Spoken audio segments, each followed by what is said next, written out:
Yeah, I think it's one of those cases that the eye can sort of see it and make sense of it, and it looks pretty cool, but you'd struggle to make an image out of it. There's too much going on, right? Yeah. Definitely too many midges as well, right? Too many midges, not enough light. But yeah, it's a nice scene. Just to get the bottom, trees, layers of mountains. Maybe a little bit more height. Yeah. Light and talent. Light and height. Light, height, talent, in that order.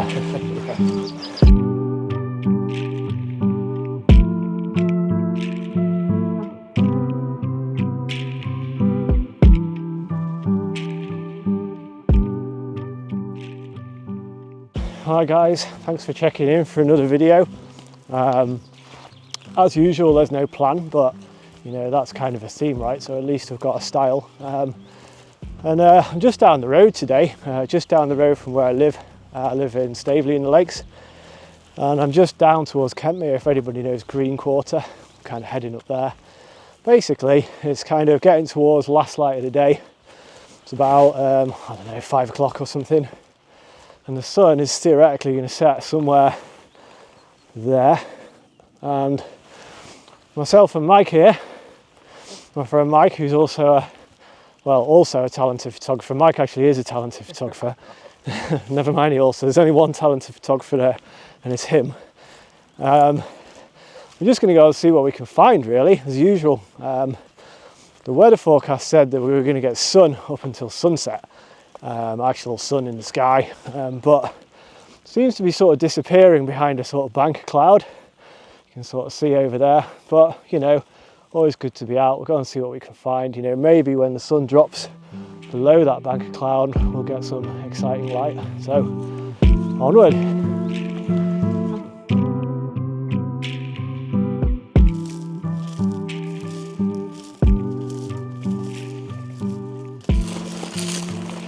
So yeah, we're just kind of walking up this hill, just to sort of check out. There's a few little crags.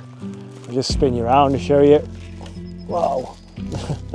Yeah, there's these little crags here, and we've got like a little bit of woodland over to the right, which is there. We've got this kind of pretty dramatic sky going on, and then the sun is going to set somewhere over there. So I'm kind of wondering, and we're just going to have to see how it pans out, right? Whether we can do something. Yeah, looking down these crags, maybe using them, I don't know, let's go and see. We've just walked up this hill, it's kind of behind us, and we've got the sun setting over here, pointing at it, yeah.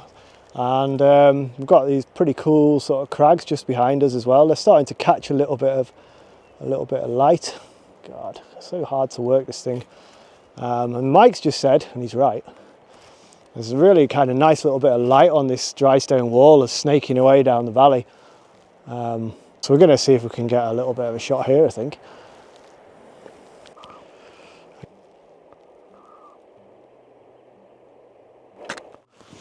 So it's about how we use this dry stone wall, and we kind of could just take a shot of the dry stone wall just leading the eye into the frame, but it's just a shot of a dry stone wall. That's the problem here. And as soon as you start to kind of go a bit wider and include, you know, more of the kind of background and the sun, then you just lose the, yeah, it just becomes like there's too much going on in the photo, really. It's a really difficult shot, if I'm honest.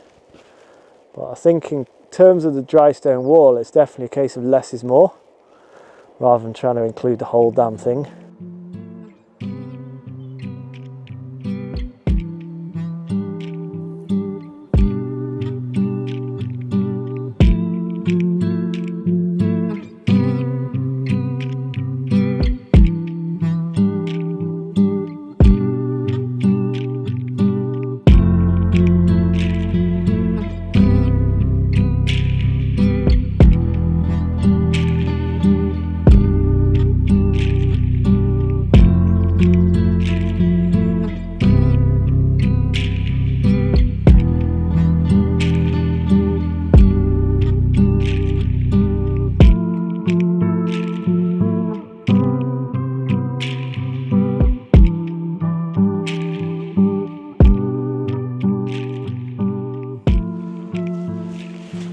Cool, so Mike and I have been mincing around trying to find trying to find a composition. You've been mincing. I've been mincing around, trying to find a composition, and I'm just going to have to work and talk here, which is not going to go well, I'll tell you now. And basically, it's been really challenging. We've been waiting for the sun to kind of drop below this bank of cloud, and I've just noticed these rocks here right in front of me have got this amazing kind of leading line through to the sunset, and I kind of came out not really planning on photographing any sunsets, but just using the light from it, but this could work quite well, so I'm just going to take the shot quickly because the light's going to go super fast. But I'm staring at the sun as well, and now my eyes have gone funny. So we're at ISO 64. I'm going to shoot at f11, and I've got my little histogram on the back here, and I can see it's just clipping the highlights, and I want to expose for the highlights on this because otherwise I'm going to have a washed out sky. So I'm going to just drop it a little bit, so I'll bring some of the detail back in the highlights about there. So we're shooting at 1/3 of a second at f11, ISO 64, and let's grab that shot. It's quite close, this rock, so I might just take another shot but just focus stack it. So I might just go for the top of the rocks and sort of top of that tree line,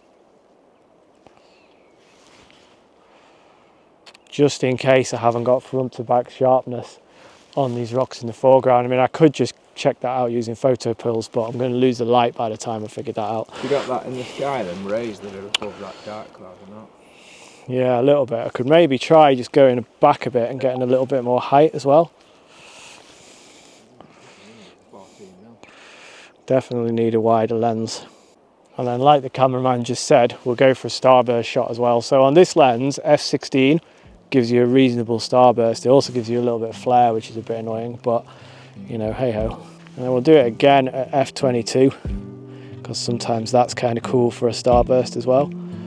A slightly longer exposure, funnily enough. Happy days.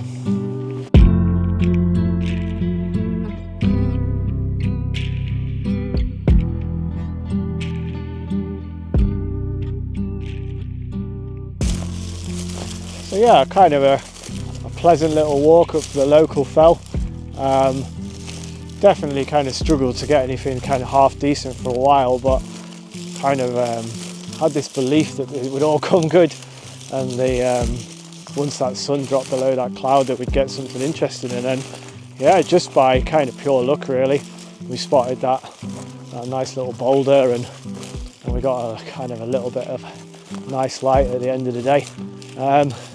So yeah, always good to be out, isn't it? You know, like nice little stroll in the evening on your local fells. So if you enjoyed this video, you know the score. Do us a big favour and hit that subscribe button. See if I can get above 12 subscribers. That would be kind of cool, wouldn't it? And if you're enjoying this adventure, you know, like maybe just hit the like button as well. That would be kind of amazing. Mike and I are going to go to the pub now. So thanks for checking in and thanks for watching. And yeah, we'll see you next time.